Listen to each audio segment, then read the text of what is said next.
তৃণমূলীয় যে বিশ্লেষণ হয়েছে একটু আগে আমাদের দাদা করলেন, খুব যুক্তিসঙ্গত বিশ্লেষণ, কিন্তু ওনার সমস্ত বিশ্লেষণ থমকে যায় নন্দীগ্রামে গিয়ে।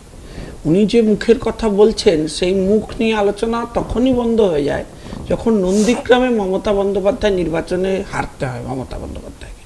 তখনই বোঝা যায় যে মোদি তো অনেক পরে, আগে বাংলার শুভেন্দু অধিকারীকে হারানো যাচ্ছে না, এখন মোদিকে নিয়ে চিন্তা করছেন।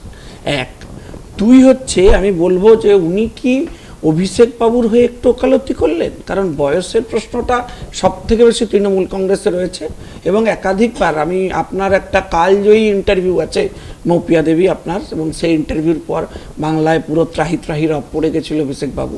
তাতে মাননীয় সাধারণ সম্পাদক স্পষ্ট করে বলে দিয়েছিলেন যে বয়সের একটা সীমারেখা থাকা উচিত, সেই সীমারেখা কি রাজ্যের মুখ্যমন্ত্রীকে ইন্ডিকেট করেছিল এবং সবাই শত্রুরা দুষ্টু লোকেরা তো বলে, সেই বার্তাটাই বোধহয় ঘুরিয়ে আমাদের তৃণমূলীয় যে আমাদের আলোচক তিনি বোধহয় বলছেন এসব। যাই হোক, তার বক্তব্য তিনি রেখেছেন, আমার তা নিয়ে বক্তব্য নেই।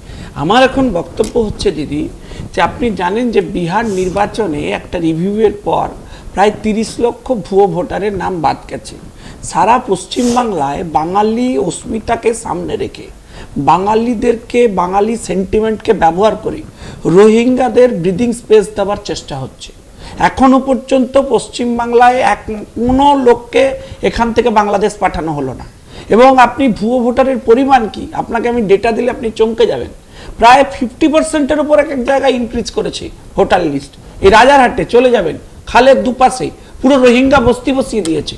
এবং আপনি লক্ষ্য করে দেখবেন এই যে ভারতবর্ষের বিভিন্ন জায়গায় সব ধরা পড়ছে, তাদের রুট কি? পশ্চিমবাংলা। খুঁজতে খুঁজতে পাওয়া যাচ্ছে কোথায়? আধার কার্ড ভোটার কার্ড কে দিয়েছে? পশ্চিমবঙ্গ সরকার। আর আমি কে? আমি কি নতুন কিছু বলছি? কলকাতা টিভিতে আমার ক্ষমতা আছে, আমি এসে মমতা বন্দ্যোপাধ্যায়ের কথাই বলছি। সেই মমতা বন্দ্যোপাধ্যায় যিনি লোকসভাতে কাগজ ছুঁড়ে মেরেছিলেন, বলেছিলেন দেখুন কি পরিমাণ হচ্ছে অনুপ্রবেশ হয়েছে সিপিএম এর সময়। এখন তার বিরোধিতা করলে হবে? আমি 10 সেকেন্ড উত্তর 10 সেকেন্ডের রিবাটল সেটা সুমনদা দিতে চান, নিয়ে আমি তন্ময়ের কাছে আসবো।